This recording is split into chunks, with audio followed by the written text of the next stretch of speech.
अस्सलाम वालेकुम। मैं हूं मोहम्मद ज़फ़रान और आज मौजूद हूं अपने बच्चों के साथ और मेरे साथ हैं मारो, मायरा, मोहम्मद शायान, कायना जी। आज जैसा कि इतवार का दिन है और आप जानते हैं कि हर साल जून की तीसरी इतवार को फादर डे मनाया जाता है और फादर डे के हवाले से आज हम बात करेंगे। फादर डे के हवाले से थोड़े से मैं एक चीज़ ये बताना चाहूँगा आपको कि पहली बार फादर डे जो है 19 जून 1910 को मनाया गया था, यानी तीसरी इतवार को, और यूएसए में मनाया गया था।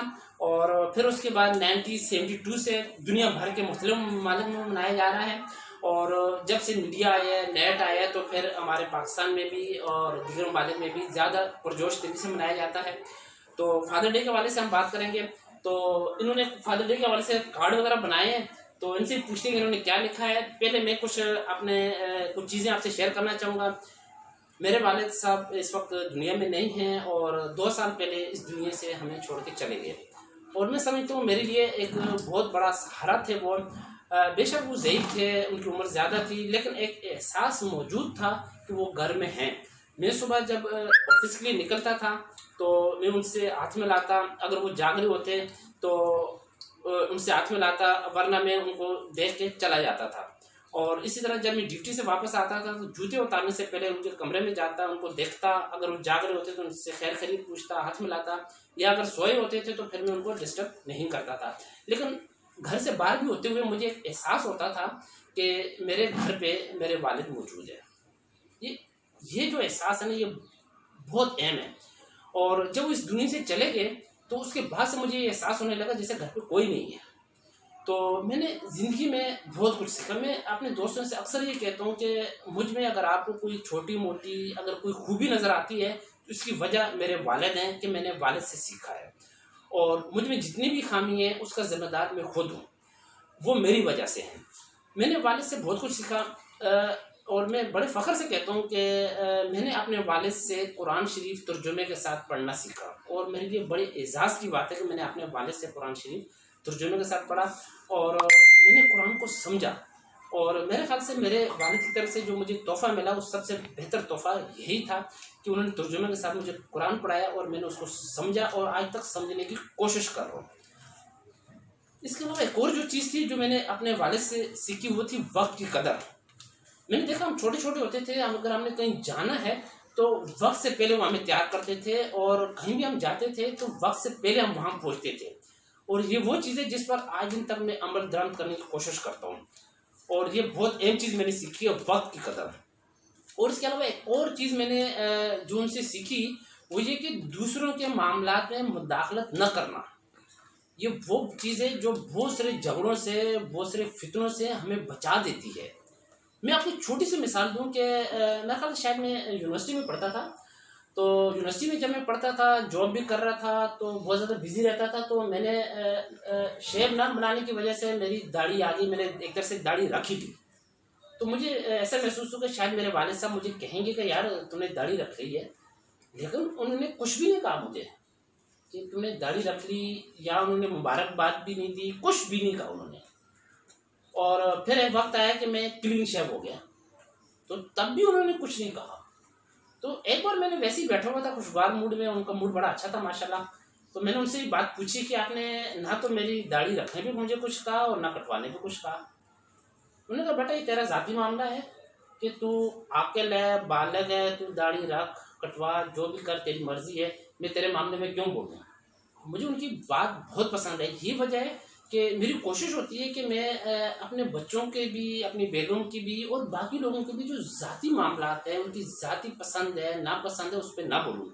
और यकीन करें कि जब हम ऐसा करते हैं तो हम बहुत सारी झगड़ों से बच जाते हैं।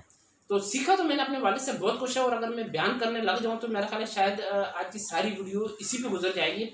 लेकिन ये मैंने मुख्तसर सी चीज़ें बताई आपको।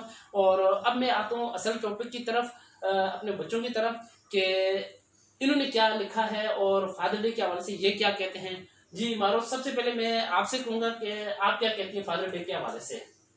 मैंने अपने अब्बू के लिए एक कार्ड बनाया है जो बहुत ही प्यारा सा है। माशाल्लाह, जबरदस्त। मैंने एक ना नज़म सुनी थी जो बहुत ही प्यारी थी, जो डॉक्टर ताहिर शहीद ने लिखी थी। डॉक्टर ताहिर शहीद माशाल्लाह बहुत अच्छे शायर भी हैं, बहुत जबरदस्त शायर हैं। पढ़ी थी। अच्छा। तो वो मेरे दिल को छू गई कि ऐसा लगा कि जैसे वो जो नज़म है वो मेरे पापा ही पे लिखी हो। तो फादर डे भी आ रहा था, तो मैंने कुछ सोच के रखा हुआ था कि मैं फादर डे पे ये लिखूंगी।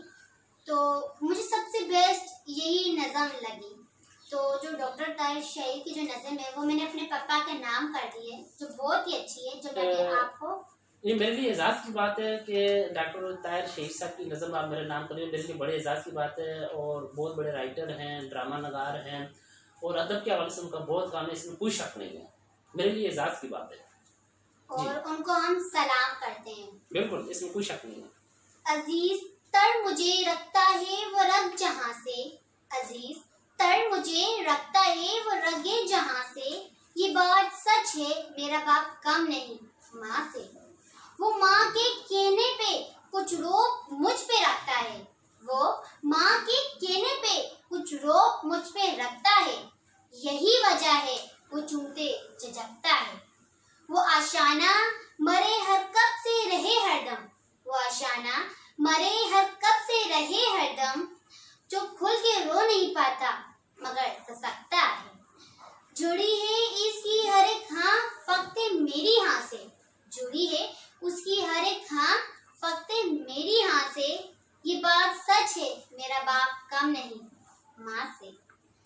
हर एक दर्द वो चुपचाप खुद पे सहता है, हर एक दर्द वो चुपचाप खुद पे सहता है, तमाम उम्र वो अपनों से कट के रहता है।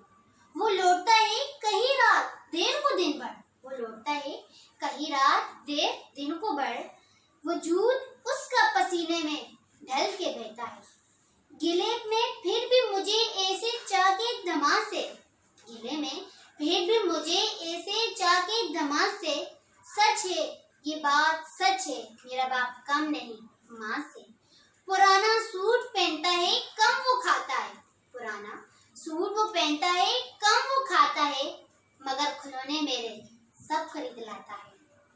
वो मुझको सोए हुए देखता है जी भर के, मुझको सोए हुए देखता है जी भर के, न जाने क्या सोच के मुझको मुस्कुराता है, न जाने सोच के क्या क्या वो मुस्कुराता है। मेरे बगैर सब ख्वाब उसके वीरान से, मेरे बगैर सब ख्वाबें उसके वीरान से, ये बात सच है मेरा बाप कम नहीं माँ से।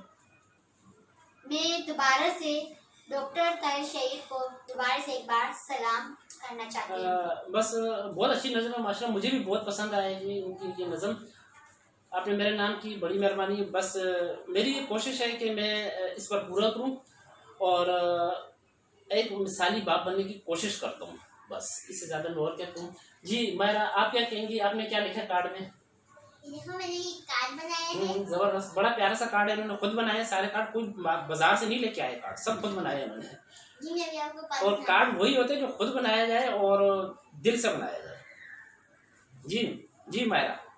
बेटी चाहे अमीर क्यों या गरीब की, बेटी की नजर में उसका बाप एक बादशाह सा होता है, क्योंकि वो खुद को बाप की गोद में शहजादी तसव्वुर करती है।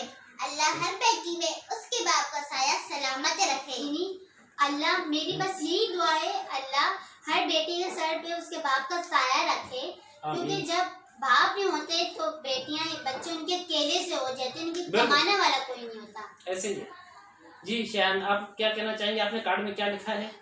जी ये मैंने अपने अब्बू के लिए कार्ड बनाया है, देखो कितना प्यारा है। बिल्कुल बहुत प्यारा है, मुझे बहुत पसंद है, क्योंकि सब आपकी मोहब्बतों का सबूत है। जी क्या लिखा आपने, कुछ मुझे बस बता दें जरा।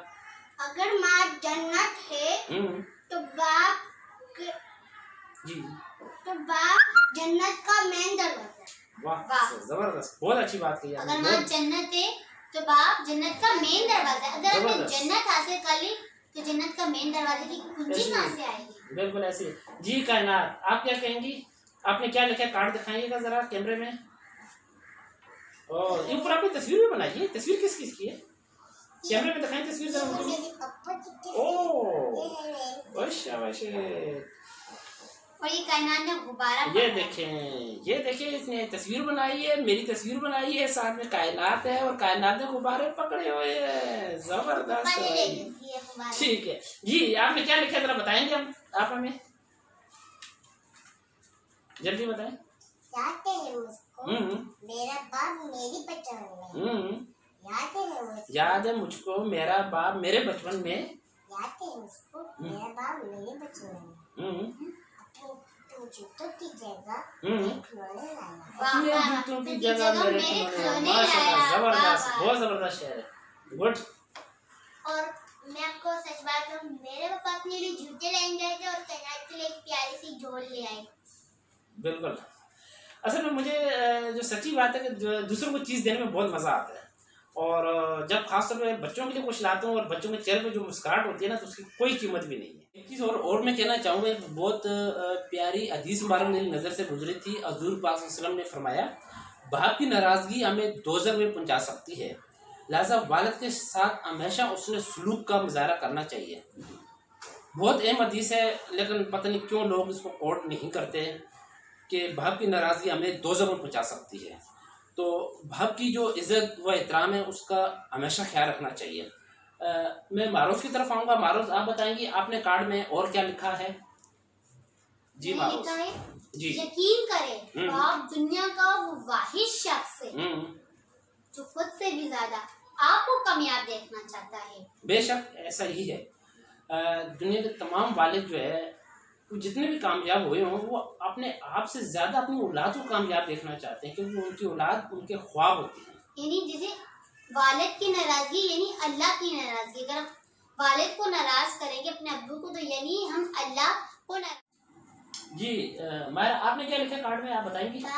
वो अजीम हस्ती है जिसके पसीने की एक बूंद की कीमत भी औलाद अदा नहीं कर सकती। बेशक ऐसा ही है। हम क्या बोलते हैं, अपने वालिद से बाज़ औक़ात शिकायतें कर देते हैं, कह देते हैं कि यार आपने हमारे लिए क्या किया, लेकिन हकीकत ये है कि उसके पसीने की एक बूंद की कीमत भी हम अदा नहीं कर सकते। लेकिन उस वक्त हमें इसका एहसास नहीं होता जब हम शिकायतें कर रहे होते हैं। लेकिन जब हम बड़े हो जाते हैं, हमारी शादी होती है, हम साबिक़ औलाद हो जाते हैं, तो तब हमें पता चलता है कि वो हमारे लिए क्या कुछ कर रहा होता है। ये हकीकत है। मैं अपने वालिद साहब का कहूँगा कि उन्होंने हमारे लिए, मैं कभी कभी सोचता हूँ, मैं सबसे कहता भी हूँ, देखो हमारे वालिद ने हमारे लिए क्या कुछ किया, लेकिन क्या हम अपनी औलाद के लिए इतना कुछ कर सकेंगे? हमारे वालिद ने हमें क्या कुछ दिया, क्या वो सब हम भी कर सकेंगे? तो ये बहुत अहम चीज़ है। जी शायद आपने क्या लिखा है, और क्या लिखा है आपने बताइए मुझे। वो कहने लगे कि माँ के कदमों तले तो जन्नत होती है, बाप के कदमों में क्या होता है? तो मैंने कहा कि बाप के कदमों में एक फटा हुआ जूता होता है जो अपनी औलाद के खातिर रिस्क हिलाल कमाने के दौरान दर बदर हो जाता है, घिस जाता है। सही है, बहुत बहुत जबरदस्त बात है ये, ऐसे ही है। और दुनिया तकरीबन मैं समझो सारे वालिद जो है वो रिस्क हलाल की खातिर जो है क्या कुछ करते हैं, ये सिर्फ वही जानते हैं। औलाद को इस चीज़ का एहसास नहीं होता है कि उनके वालिद उनके लिए क्या कुछ करते हैं। और मतलब मैं खुद ज़ाती तौर पर लोगों को जानता हूँ, दफातर में आगे पीछे जहाँ भी वो मुलाजिम होते हैं, जहाँ वो काम कर रहे होते हैं, वो दूसरों की बातें भी सुन रहे होते हैं, कड़वी कसीली बातें। यहाँ तक मैंने कई लोगों को देखा कि उनके बॉस उनको गालियाँ भी दे रहे हैं, ठीक है, लेकिन वो बर्दाश्त कर रहे हैं अपने बच्चों के रिस्क की खातिर, ठीक है, कि मेरी रोटी रोजी चलती रहे, सिर्फ इस वजह से बर्दाश्त कर रहे हैं। ठीक जी। कायनात, आपने क्या लिखा और बेटा कार्ड में? जी। चाय कितना ही बुरो, चाय कितनी बुरो, का सबसे मजबूत, घर का सबसे मजबूत बाप ही होता है। घर का सबसे मजबूत सतून बाप ही होता है, बेशक। चाहे कितना ही बुरा हो। बिल्कुल। और मैं कहता हूँ कि मुझे इसका हकीकी मानों में एहसास है। बेशक मेरे वालिद बेड पे थे, चल फिर आखिरी वक्त में मतलब ज़्यादा इतना चल फिर नहीं सकते थे, लेकिन एक एहसास था कि वो हैं घर पे, ठीक है, तो घर में भरा भरा सा लगता था। ठीक है। तो वो जो एहसास है ना वो बहुत अहम था। घर में दाखिल होते थे, उनकी जूतियां रखी होती थी तो हमें नजर आती थी, हमें पता चलता था कि अब वो घर पे हैं। बस ये एहसास बहुत था। अब वो नहीं है ना, तो अब पता चलता है कि सर पे कोई नहीं है। पहले कोई बात होती थी तो हम कह देते थे कि अब्बा है ना, अब वो नहीं है। तो अब ये एहसास होता है कि वो होते थे तो क्या होता था, मतलब अपने आप को बड़ा मजबूत महसूस करता था मैं। और जब वो नहीं रहे तो तब इस चीज़ का एहसास होता है। एक हदीस मुबारक थी हुज़ूर पाक सल्लल्लाहु अलैहि वसल्लम की, बहुत प्यारी, बहुत ज़बरदस्त हदीस मुबारक कि बाप की ये थी कि एक और मौके पर नबी पाक सल्लल्लाहु अलैहि वसल्लम ने फरमाया, बाप जन्नत में दाखिले का सबसे बेहतरीन दरवाज़ा है। ठीक है, यानी जन्नत में दाखिल होने का सबसे बेहतरीन दरवाज़ा है। अब तुम इस दरवाजे को ज़ाया कर दो, यानी नाफरमानी के ज़रिए ज़ाया कर दो, या फरमान बरदारी के ज़रिए मजबूत कर दो या महफूज कर लो। ठीक है, यानी कि अगर हम बाप की फरमान बरदारी करेंगे तो हमारी जन्नत यकीनी हो जाएगी, और अगर नाफरमान बरदारी करेंगे तो गैर यकीनी हो जाएगी। ठीक है, और मेरा अपना तजर्बा ये है कि वालिदैन दुनिया में वो वाइज शख्सियात हैं, वालिदैन जो अपनी औलाद से सबसे ज़्यादा मुखलिस होते हैं। यानी कि उनसे ज़्यादा मुखलिस तो कोई हो ही नहीं सकता दुनिया में। ठीक जी, आप कुछ और कहना चाहेंगे? मैंने अपने बुक के लिए एक और चीज लिखी है। जी जी। बाप एक सूरज की मानद है। सूरज की मानद है। गरम जरूर होता है, अगर ना हो तो अंधेरा होता है। बेशक ऐसे ही है। ये तो इसका हकीकी माने में तो एहसास उन लोगों को होगा कि जिनके वालिद सर पे नहीं है, जिनके सर से वालिद का साया उड़ गया है। इसका हकीकी माने में तो एहसास उनको होता है कि जब वालिद नहीं है तो क्या होता है, यानी जब सूरज नहीं होता तो अंधेरा होता है, इसलिए जब वालिद नहीं होता तो फिर अंधेरे ही अंधेरे होते हैं। जी मायरा, आपने कुछ और लिखा है तो आप बताएं, और क्या कहना चाहेंगे आप? My father is my life because I love my father. जबरदस्त, गुड। जी शैन, आप क्या कहना चाहेंगे, और कुछ कहना है आपने? जी जी जी बताएं। बाप के सिवा और कोई हमदर्द नहीं। बेशक ऐसे ही। सबसे ज्यादा हमदर्द अगर आपका हकीकी माने में भी है, हकीकी मानों में है, तो वो आपका वालिद है। वो ज़्यादा नसीहत लगाते हैं। बाज़ वालिदैन के नसीहत लगाने का अंदाज इतना अच्छा नहीं होता है, लेकिन हम ये नहीं कह सकते कि वो आपसे मुखलिस नहीं है, वो आपका गमख्वार नहीं है, ये हम नहीं कह सकते। हमें शिकायतें ज़रूर होती हैं। ठीक है, नसीहत लगाने का अंदाज मुख्तलिफ हो सकता है। ठीक है, लेकिन सबसे ज़्यादा मुखलिस और गमख्वार आपका वालिदैन, आपकी वालिदा, आपके वालिद ही। जी कायनात, और कुछ कहना आपने? जी मेरे को जी जी जी। जिस तरह की हमदर्द का मतलब ये कि आप कुछ हर कंपटीशन हुआ था तो आपका अबू आपको हिम्मत देते हैं, हौसला देते हैं, बोलते कोई बात नहीं, दोबारा होगा, आप जीत जाओगे और आपको ट्रॉफी भी मिलेगी। वो आपके अंदर हिम्मत लाते हैं। सही। जी कायनात, आपने कुछ कहना बेटा? जी जी बताएं। बाप को कम मानो ताकि खुशहालियां करो। बिल्कुल, बहुत अच्छी बात बोली इसने।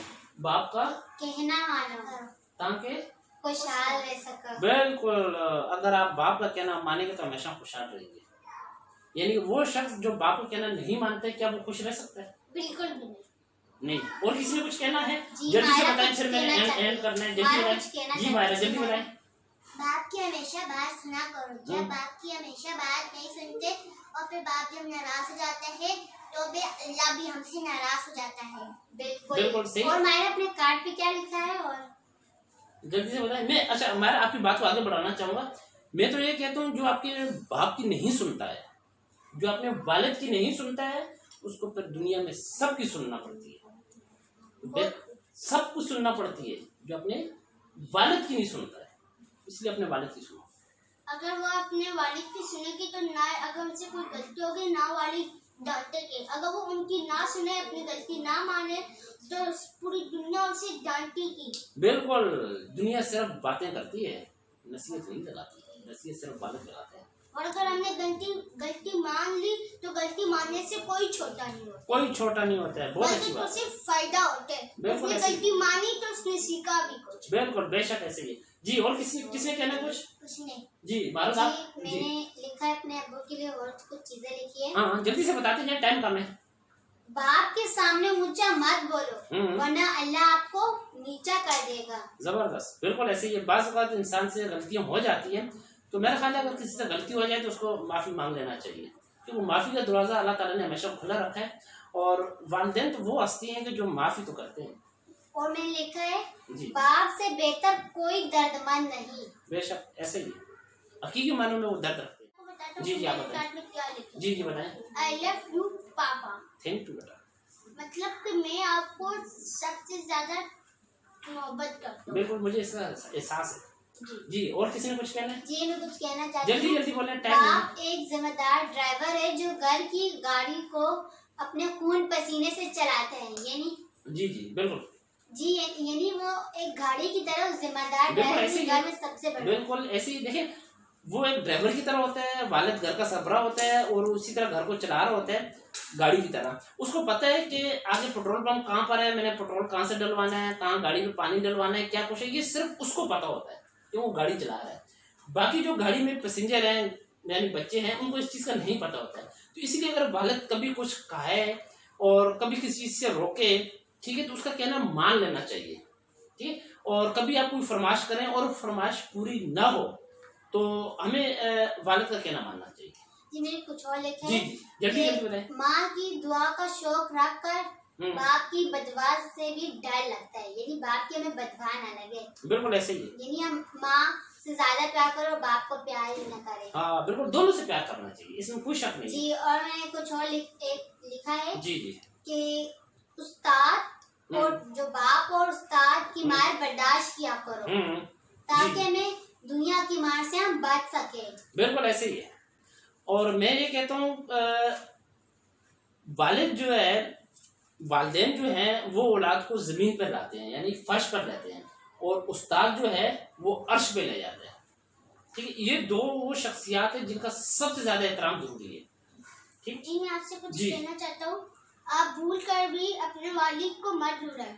अगर आपने अपने वालिद को लुढ़ा लिया तो जन्नत का दरवाजा भी रो जाएगा। और जब जन्नत का दरवाजा रो जाएगा तो अल्लाह को फिर आप जन्नत के अंदर नहीं जा पाओगे। बाप सबसे बेहतर उस्ताद है। बाप सबसे बेहतर उस्ताद है, ठीक।